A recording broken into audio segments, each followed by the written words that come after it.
I don't know. Whatever it is, I don't know. I won't ever know. Whatever he did stays done. Anything he tore stays torn. Anything he took stays gone. I look for her. I scan the walls. I stare. I see. I know. I will make myself into a weapon. I will turn myself into a new kind of death for them. I got a new revolutionary love filling my heart. The real passion. The real thing. Shay didn't know nothing. He was ruling class. He would kill a girl, a young prostitute, 17. He was pimping, but she wasn't one of his. He was cruising slow in a car. Baby, she called out. Baby, oh babe. He shot her. No one calls me baby. She said baby. He said cunt. Some of them whisper, a term of endearment. Some of them shout. There's gestures more eloquent than words. She said something. He said something. She died. Sister child. Lost heart. Poor girl. I'll avenge you, sister of my heart. Sister of my heart. Did it hurt? Or was death the easy part? I don't know what my one did, except for taking her. But it don't matter, really, does it?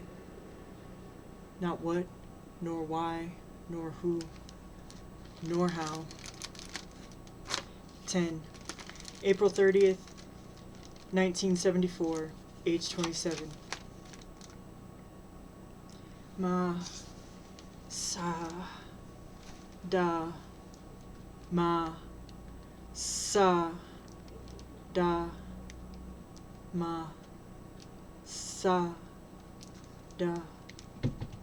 Hear my heartbeat, Masada. I was born there, and I died there. There was time, 70 years. The Jews were there, the last ones, the last free ones, 70 years. The zealots, they were called, my folks, my tribe. How I love them in my heart. Never give in, never surrender.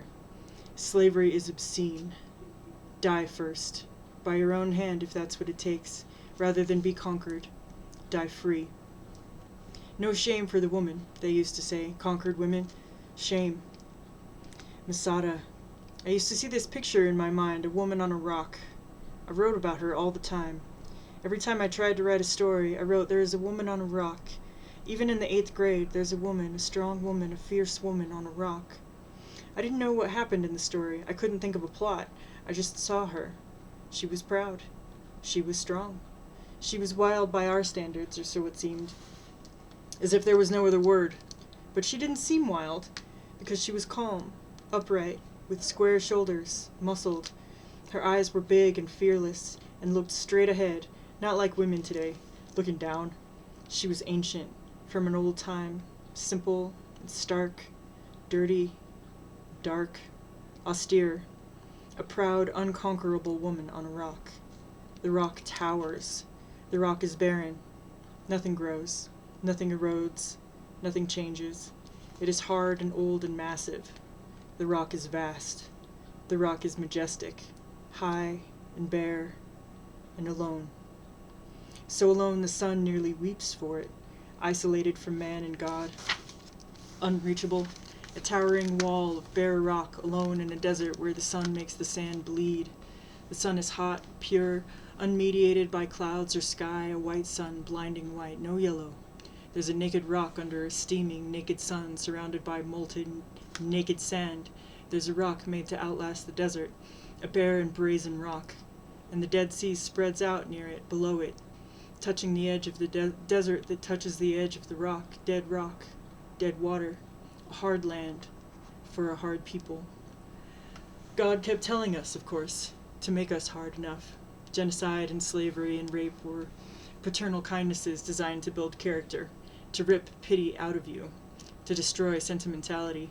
Your heart will be as barren as this rock when I'm done with you, he said, stern father. He made history and incest on his children, slow, continuous, generation after generation, a sadistic pedagogy.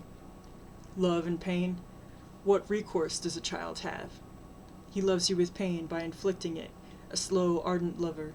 And you love back, with suffering because you are helpless and human, an imprisoned child of him, caged in the world of his making. It's a worshipful response filled with awe and fear and dread. Bewildered. Why me? Why now? Why this? Why aren't you merciful? Why aren't you kind? And because it's all there is, this love of his, it's the only love he made, the only love he lets us know. Ignorant children shut up in house, we yearn and adore and wait for him, awake, afraid, we submit, part fear, part infatuation, helpless, and we thank him for the punishment and the pain, and say how it shows he loves us. We say, please, begging, but he takes it as seduction. It eggs him on. He didn't rest on the seventh day, but he didn't write it down either. He made love. Annihilation is how I will love them. You might say he had this thought. It was outside the plan. The 6 days were the plan. On the 7th, he stretched himself out to take a big snooze, and a picture flashed through his mind. A dirty picture. Annihilation is how I will love them. And it made everything work. It made everything hang together. Everything moved. It was like putting the tide in the ocean. Instead of a stagnant mass, a big puddle, there was this monstrous, ruthless thing gliding backwards and forward at the same time, and underneath the planet broke. There were fissures and hurricanes and tornadoes and storms of wind, great carnivorous storms. Everything moved and died, moved, killed and died. On the 7th day, he made love. Annihilation is how I will love them. It was perfect, and creation came alive, animated by the nightmare of his perfect love. And he loved us best. Of all his children, we were the chosen. That Christ boy found out. Where are you? Why have you forsaken me? Common questions asked by all fuck children loved to death. At Masada, we already knew what he wanted, and how he wanted it. He gloried in blood. We were his perfect children. We made our hearts as bare and hard and empty as the rock itself. Good students, emblematic Jews. Pride was prophecy. Nearly 2,000 years later, we take Palestine back, our hearts burned bare, a collective heart chastened by the fire of the crematoria, empty, hard, pride, the euphemism for emotions that drove us to kill ourselves at Masada, the nationalist euphemism, was simple obedience. We knew the meaning of the holy books, the stories of his love, the narrative details of his omnipresent embrace, his wrath, orgasmic, a graphic, calculating treachery. Freedom meant escape from him, bolting into death, a desperate, determined run from his tormenting love. The Romans were his surrogates, the agents of slavery and rape, puppets on a divine string. It was the play within the play. They too suffered. He loved them too. They too were children of God. He toyed with them too. But we were his favorite. We had the Holy Scrolls, and a synagogue that faced toward Jerusalem, his city, cruel as is befitting, perpetual murder as is befitting. The suicide at Masada was us, his best children, formed by his perfect love, surrendering to him. Annihilation is how I will love them. He loved loving. The freedom for us was the end of the affair, finally dead. Yeah, we defied the Romans, a righteous suicide it seemed, but that was barely the point. We weren't prepared to have them. We belonged to him. Everything was hidden under the floor of a cell that we had sealed off, to protect the Holy Scrolls from the Roman desecration, to protect the synagogue from the Roman desecration. We kept his artifacts pure and hidden, the signs and symbols of his love. We died, staying faithful. First, we burned everything we had. Food, clothes, everything. We gathered it all, and we burned it. Then, 10 men were picked by lot, and they slit the throats of everyone else. Then 1 man was chosen by lot, and he slit the throats of the other 9. Then his own. I have no doubt that he did. There were nearly 1,000 of us. 960 men, women, children, proud, obedient to God. There was discipline and calm, a sadness, a quiet patience, a tense but quiet waiting for slaughter, like at night, how a child stays awake, waiting. There is a stunning courage. She does not run. She does not die of fear. Some were afraid, and they were held down and forced, of course it had to be. It was by family, mostly. A husband lay with his wife and children, restrained them. Their throats were slit first, then his. He held them down, tenderly or not, then bared his throat, deluded, thinking it was manly, and there was blood, the way God likes it. There were some widows, some orphans, some lone folks you don't especially notice on a regular day, but that night they stood out. The men with the swords did them first. It took a long time. It is hard to kill nearly 1,000 people one by one, by hand, and they had to hurry because it had to be done before dawn. You can do anything in the dark, but dawn comes, and it's hard to look at love in the light. We loved God, and we loved freedom. We were all God's girls, you might say, and freedom then as now was getting sliced, a perfect penetration, then death, a voluptuous compliance, blood, death. If you're God's girl, you do it the way He likes it, and He's got special tastes. The naked throat and the thing that tears it open. He likes one clean cut, a sharp, clean blade. You lay yourself down and the blade cuts into you, and there's blood and pain. And the eyes, there's a naked terror in the eyes, and death freezes it there. You've seen the eyes. The blood is warm and it spreads down over you, and you feel its heat. You feel the heat spreading. Freedom is an abstract, an idea. It's concrete. In life, a sliced throat, a clean blade. Freedom now. God's girl surrenders and finds freedom where the men always bragged it was, in blood and death. Only they didn't expect it to be this way. Them on their backs too, supine, girlish. God's the man here. There's an aesthetic to it too, of course. The bodies in the voluntary repose, waiting. The big knife slicing, the rich textured beauty of the anguish against the amorphous simplicity of the blood. The emotions disciplined to submission as murder comes nearer. The blood of someone covers your arm or your shoulder or your hand, and the glint of the blade passes in front of your eyes, and you push in your head. And you push your head back to bare your throat slowly, so that you will live longer, but it looks sensual and lewd and filled with longing, and he cuts you, and you feel the heat spreading. Your body cools fast before you die, and you feel the heat of your own blood spreading. Was Saad God? Maybe I was just 70. I was born on the rock, but the adults who raised me were new to it and awkward, not native to the rock, still with roots down below on softer ground. I died there, a tough one, old, tough skin from the awful sun, thick and leathery with deep furrows, like dried up streams going up my legs and up my arms, increasing my face. Scarified, you might say, from the sun eating up my skin, cutting into it with white-hot light, ritual scars or a surgeon's knife, terrible, deep rivers in my skin, dried-out rivers. And maybe I'd had all the men, religion notwithstanding. Men are always the same, filled with God and law, but still. Dark and fast, no place on earth darker than Masada at night.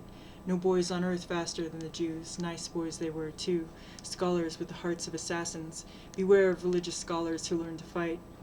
They've been studying the morals of a genocidal God, shrewd and ruthless, smart and cruel. They will win. Tell me, did Masada ever die? And where are the Romans now? Profiles on coins in museums. A scholar who kills considers the long view. Will the dead survive in every tear the living shed? A scholar knows how it will look in writing, beyond the death count of the moment. Regular soldiers who fight to kill don't stand a chance. The corpses of all sides get maggots and turn to dust. But some stories live forever, pristine in the hidden heart. They prayed, the Jewish boys. They made forays down the rock to fight the Romans until the military strength of the Romans around the rock was unassailable. They took a little extra on the side where they could get it, like all men. I probably had my eye on the younger ones, 20, virile, new. They had no memory of being Jews down on the low ground. They had only this austere existence. They were born here of parents who were born here of parents who either were born here or came here young and lived their adult years on this rock. Sometimes Jews escaped the Romans and got here, made it to the top. But they didn't bring profane ideas. They stripped themselves of the foreign culture, the habits of the invaders. They told us stories of Roman barbarism, which convinced us even more. Down below, the Romans were pigs rolling in shit. Above, we were people of God. No one here doubted it, especially not the young men. They were pure, glowing, vibrant animals lit up by nationalism that enhanced their physical beauty. It was a single-minded strength. There was no distracting, tantalizing memories of before. Below, We lived without tumult of social heterodoxy. There was no cultural relativism, as it were. The young men were hard, cold animals, full of self-referential pride. They had no ambivalence, no doubt. They had true grit, and were incapable of remorse. They lived in a small, contained world, geographically limited, flat, all the same, barren, culturally dogmatic. They had a few facts. They learned dogma by rote. It was a closed system. They had no need for introspection. There were no moral dilemmas that confronted them, troubled them, pulled them apart inside. They were strong. They fought. They prayed, but it was a form of nationalism. They learned racial pride. They had the thighs of warriors, not scholars, and they used them on women, not Romans. It was the common kind of killing, man on girl, as if by being Jews alone on this desolate rock, isolated here, they were, finally, like everyone else, all the other men, ordinary, like Romans, for instance, making war on us, brutal and quick if not violent, but they beat women too. The truth. Finally. They did. The sacred was remote from them, except as a source of national pride. Pure Jews on a purely Jewish rock, they had a pure God of the Jews, his laws, holy books, the artifacts of a pure, superior nation. The rock was barren and empty, and soon it would be a cemetery, and the bloodletting would become a story. Nearly fiction, nearly a lie, abridged, condensed, cleaned up, as if killing 960 people, men, women, and children, by slicing their throats was an easy thing, neat and clean, simple and quiet, as if there was no sex in it, and no meanness, as if no one was forced, held down, shut up, well, frankly, murdered, as if no one was murdered, as if it was noble and perfect, a bloodless death, a murderless murder, a mass suicide with universal consent, except for the women and the children, except for them. You get sad, if you understand. The men were purely male, noble and perfect, in behalf of all the Jews, the young ones especially, strong animals, real men, prideful men, physically perfect specimens, dark and icy, with glistening thighs, ideologically pure, racially proud, idealists with racial pride, pure, perfect, uncorrupted nationalists, beautiful fascists, cold killing boys until God, ever wise, ever vicious, turned them into girls. I was probably an old woman making a fool of herself with memories and desires. All the natural grace I learned, artifice of young women burned away by wear and tear in the awful hot sun. Still, sometimes you'd like to feel one of the young ones against you. A last time. One last time. Nasty, brutish, short. It's a dumb nostalgia. They never were very good. Not the fathers, not the sons. Or maybe I was some sentimental old fool who'd always been a faithful wife, except once. I was lonely and he was urgent, and I had a dozen grandchildren, so this rock knew my blood already. I had labored there, and now I sat, old, under the sun, and my brain got heated with foresight and grief, and I saw them, as they soon would be, corpses with their throats slit. And maybe I howled in pain, an animal sound, or I denounced them in real words, and the young men said, "She's an old fool. She's an idiot. She's loony, ignore her, it's nonsense." And I tried to tell the girls and the children how they'd be killed soon, with the awful slice across the throat.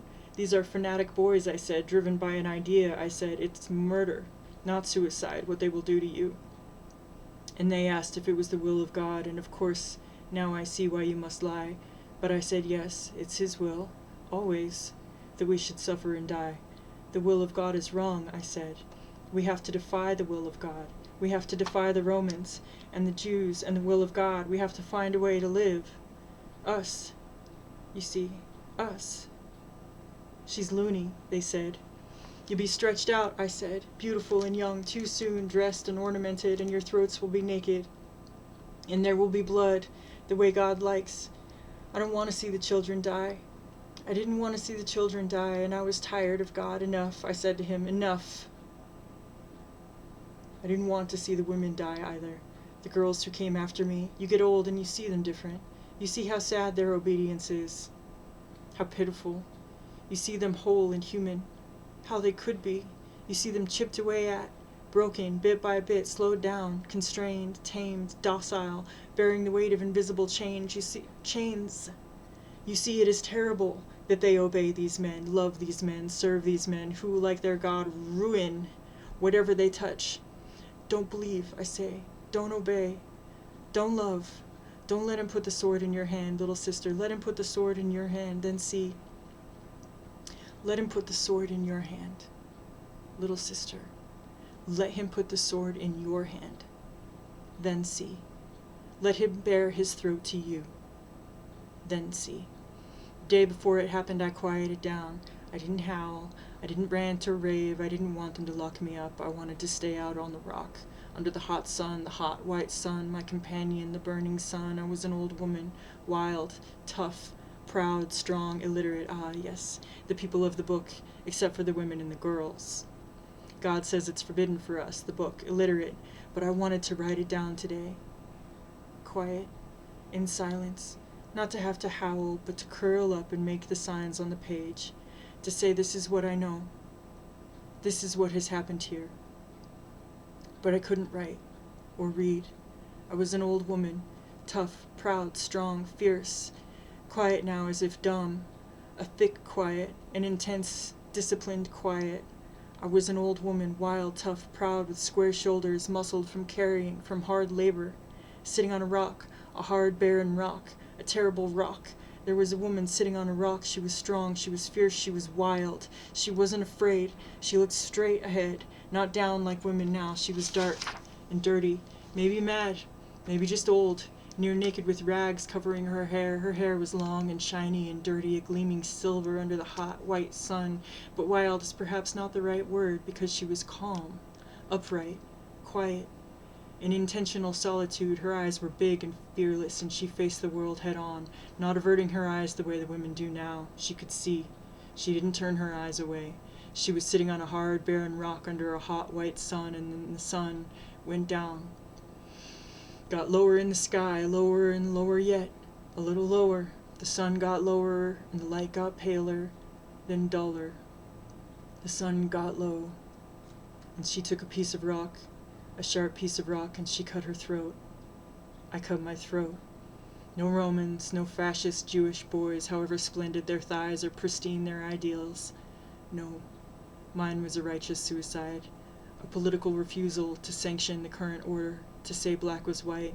Theirs was mass murder. A child can't commit suicide. You have to murder a child. I couldn't watch the children killed. I couldn't watch the women taken one last time, throats bared, heads thrown back or pushed back or pulled back. A man, who knows what happens next? Any time can be the last time.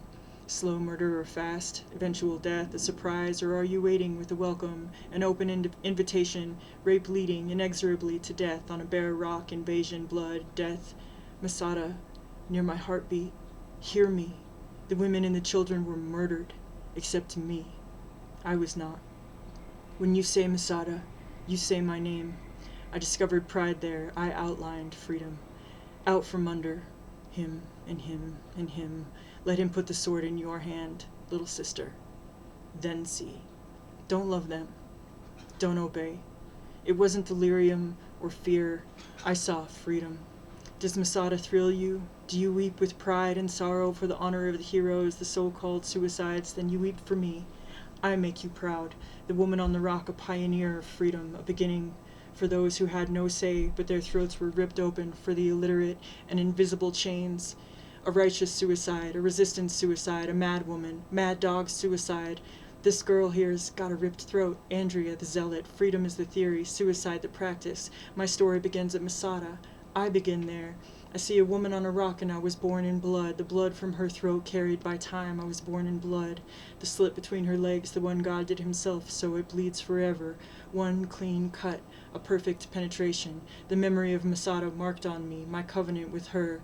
God sliced me. A perfect penetration, then left me like carrion for the others, the ones he made like him, in his own image, as they say, as they claim with pride or vanity, I would say, or greed. Pride is me, deciding at Masada, not him, or him, or him. You're born in blood, washed in it, you swim in it, immersed in it. It's your first skin, warm, hot on fragile, wrinkled, discolored flesh. We're born to bleed, the ones he sliced himself. When the boys come out, the toy boys, tiny figurines made like him, he has it done to them, symbolically. The penis is sliced so they're girls to him. He doesn't like being one of God's girls even a little. It's a memory. isn't it?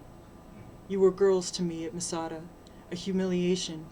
Think of the last 10, 9 of them on their big knees, throats bared, one slice, 10 stick. The 10th sticks it up himself. There's a woman I saw in a porn magazine. She did that to herself. She smiled. Did number 10, the big hero, smile, a coy look at God, heavy mascara around the eyes, a wide smile, the sword going in, and somehow he fingers his crotch at the same time.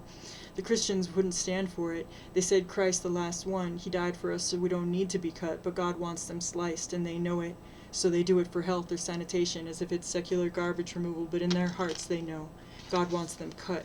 You don't get away with not being a girl for him, except you won't be his favorite girl.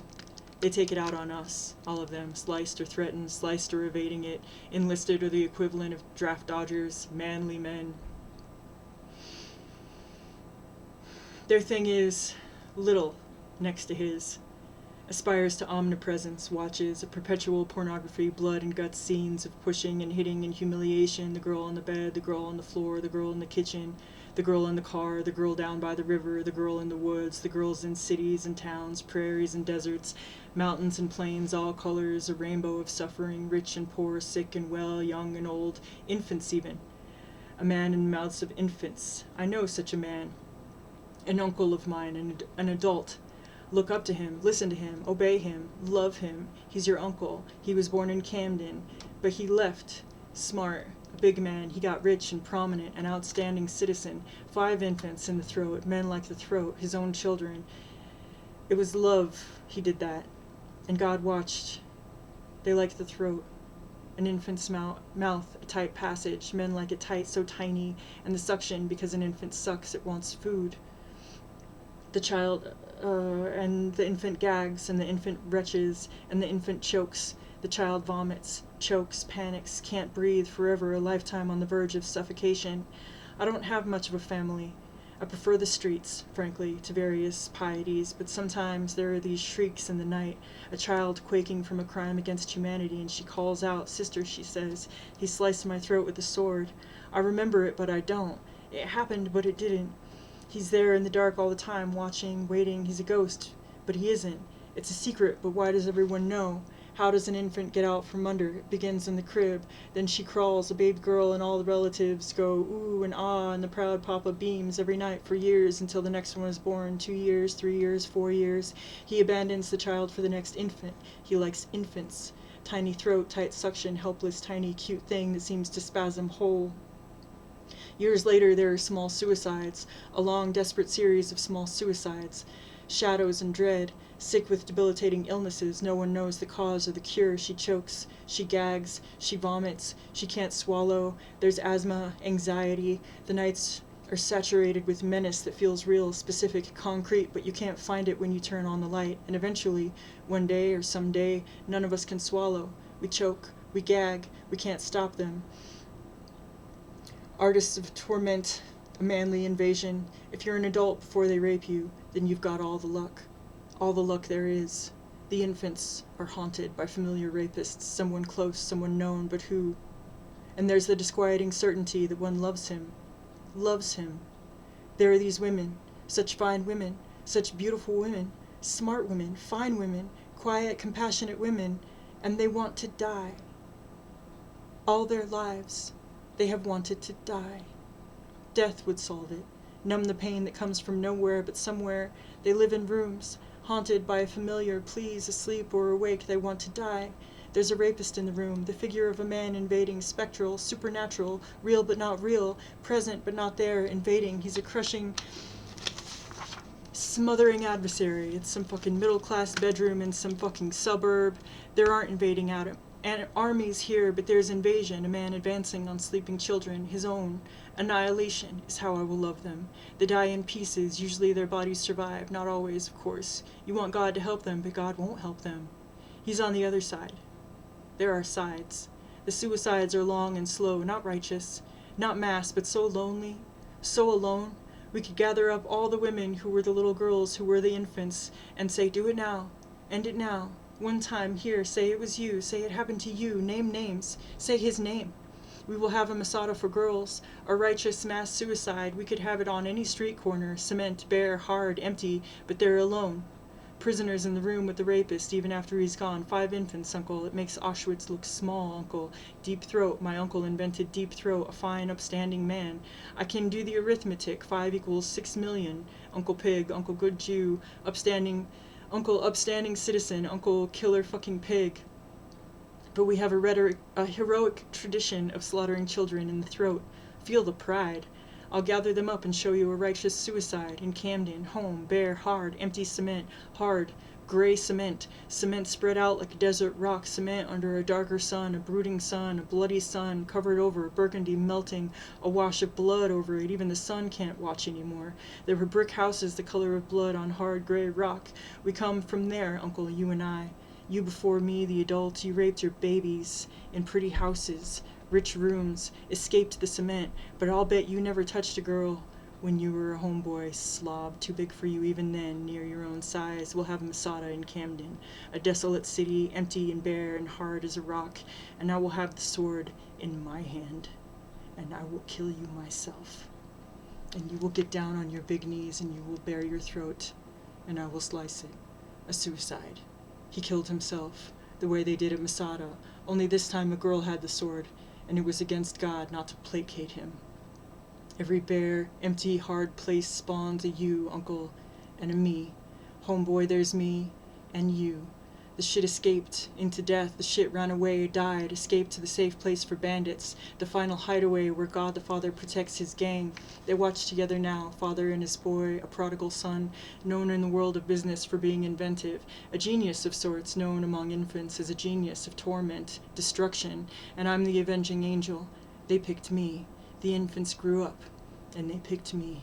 They knew it would take a Camden girl to beat a homeboy, and you had to know the cement. The bare, empty rock. He was a skeleton when he died. Illness devoured him, but it wasn't enough. How could it be enough? What's enough for the Himmler of the throat? I know how to kill them. I think them dead for a long time. I make them waste away for a long time. I don't have to touch them. I just have to know who they are, uncle, the infants told me. I knew. I was born in Camden in 1946, down the street from Walt Whitman, an innocent boy, a dreamer, one of God's sillier creatures put on earth as a diversion, a kind of decoy, a kind of lyrical phony front in a covert war, a clever trick by a rapist's best strategist. He had a God-given talent for a God-given propaganda. The poet says love as command, the way the others say sit to a dog, love children, love, or love children. The poet advocates universal passion as command, no limits, no rightful disdain. Humanity itself surges. There's a sweep of humanity. We are waves of ecstasy, the common man and woman, and when he remembers to add her, the embrace the common man. We are a human family consecrated to love, each individual an imperial presence in the climactic collective, a sovereign unto himself. Touch each other without fear, and he, Walt, will touch everyone. Every one of us. We all get loved by him, rolled up in him, rolled over by him. A patriarch's vision. He used the words to paint great dreams.